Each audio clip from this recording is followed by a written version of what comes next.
Hi everybody, my name is Dr. Justin Florey, and I am a veterinarian here at Kaskaskia Valley Animal Hospital in Sullivan. I grew up here in Sullivan and went to school here, graduated from here, and now I have the pleasure of working here, and now my kids go to school here, which is just great. Today I'm going to read the first chapter of this book called The Chocolate Touch. It's by Patrick Skeen Catling, and I'm in charge of reading chapter 1. So we'll start from here. Most of the time, John Midas was a very nice boy. Every now and then, of course, he broke a rule, such as the rule against pretending to be a tiger when his sister Mary was supposed to be getting to sleep. Generally speaking, however, he behaved very well. He should have behaved better, though. He lived in a comfortable house surrounded by green lawn and wide-spreading shade trees that were suitable for climbing. His mother was gentle as well as practical. His father, when he didn't have to hurry to town, spent hours telling John interesting things about baseball, beetles, birds' nests, boats, brigands, and butterflies. John went to school and liked it. His teacher, Miss Plimsoll, was fairly easy to get along with as long as he did careful work. He had received a new shiny gold trumpet and music lessons as a going-to-school present. Mrs. Quaver, the music teacher, had soon agreed to let him play small parts, a few notes at a time, with the school orchestra.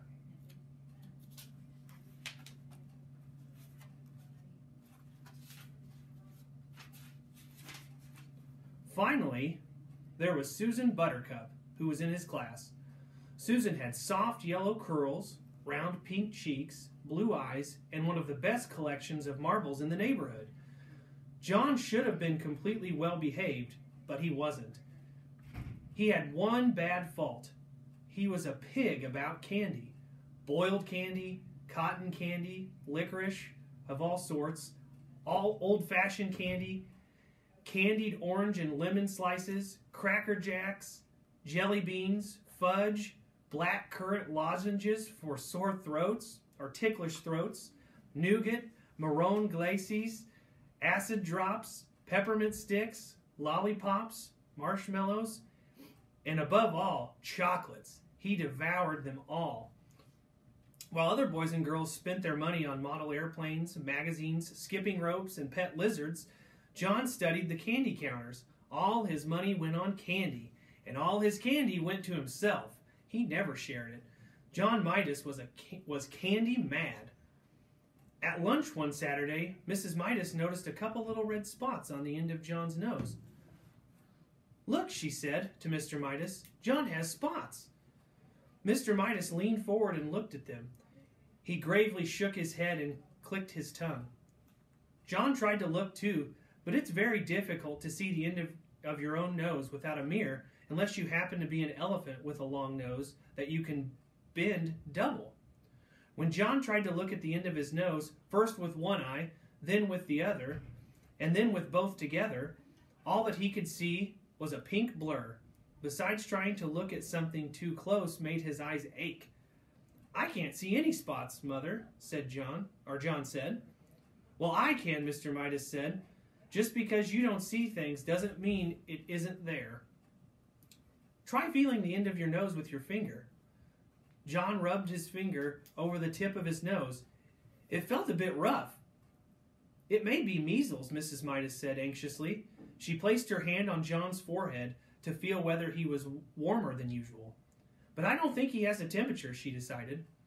"I suspect John has been eating too much candy again," Mr. Midas said. "Have you been eating candy this morning, John?" "Some," John admitted. "What?" said Mr. Midas. "Well," John replied, "I had a few cream delights. Susan gave them to me." "Anything else?" Mr. Midas asked. "A little toffee crunch," John said. "And what else?" Mr. Midas asked, beginning to look cross. John's ears grew red, and he knew he wasn't supposed to eat candy before meals. "Oh, only, hardly anything else," he said. "John," Mr. Midas said, and his son recognized the tone. It meant that John had to tell everything. It turned out that John had been around to see most of his friends and had managed to get candy from nearly all of them. The list he recited was a long one. "No wonder you have spots," Mr. Midas commented at last. "I think we'd better take John to see Dr. Cranium," he said to Mrs. Midas. Dr. Cranium was a tall, thin man with a bald head and a gray mustache. He looked through his glasses at John and said, "He eats a lot of candy," Mr. Midas said. "He hasn't been eating his meals properly," Mrs. Midas said. "That's just what I thought," Dr. Cranium said. "I can tell by looking at him that he eats too much candy." The doctor shone an electric light into John's right ear. Then he shone it into his left ear. Then he shone it in John's nose. He told John to open wide and say, "Ah." Then he shone the light into John's mouth. Too much candy. Gracious me, he seemed to be full of candy. He told John to sit down and relax, and then he picked up a small rubber hammer and gave John a light tap on the right knee, just below the joint. John's foot gave a weak kick, and John giggled. "It's nothing to laugh about," Mr. Midas said. "No, John," the doctor reproved him. "A healthy little boy who didn't eat too much candy would kick harder than that." "I'm sorry," John said politely, "but I can kick harder if you want me to."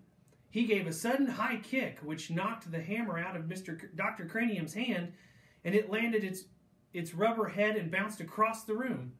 "John!" exclaimed Mrs. Midas. "I'm so sorry, Dr. Cranium." "John, tell the doctor you're sorry for kicking the hammer." "I'm sorry I kicked your hammer," John said. "I would recommend less candy," Dr. Cranium told Mr. and Mrs. Midas. "An upset stomach can lead to all sorts of complications." On the way home, Mrs. Midas tried to explain to John what she thought the doctor meant by complications.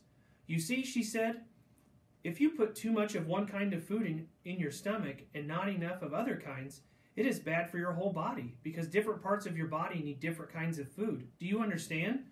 "I think so," John said. "You've been eating so much sweet stuff," Mr. Midas added, "that there isn't room for eggs and meat and milk and bread and spinach and apples and fish and bananas and all other things that you're supposed to have to make you grow big and strong." "I like bananas," John said, "especially in thin slices covered with chocolate. They're called banana surprises." Mr. Midas looked at Mrs. Midas, and Mrs. Midas looked at Mr. Midas. They both shrugged their shoulders. Sometimes it was hard to make John understand things. At home, while Mrs. Midas was busy in the kitchen, Mr. Midas continued to reason with John. "You mean you'd rather eat candy than anything else, and chocolate rather than any other kind of candy?" Mr. Midas asked. "Yes," John assured him. "Oh, yes." "Don't you think there's such a thing as enough?" Mr. Midas persisted. "Don't you think that things are best in their places? I mean, don't you think there's a time for spaghetti and a time for roast beef, and even a time for pickled herring and garlic toast, as well as time for chocolate? Or would you rather have chocolate all the time?" "Chocolate all the time," John replied emphatically. "Chocolate's best, that's all. Other things are just food, but chocolate's chocolate. Chocolate!" "I think I understand," Mr. Midas broke in sharply. "Very well." He took a deep breath and went on.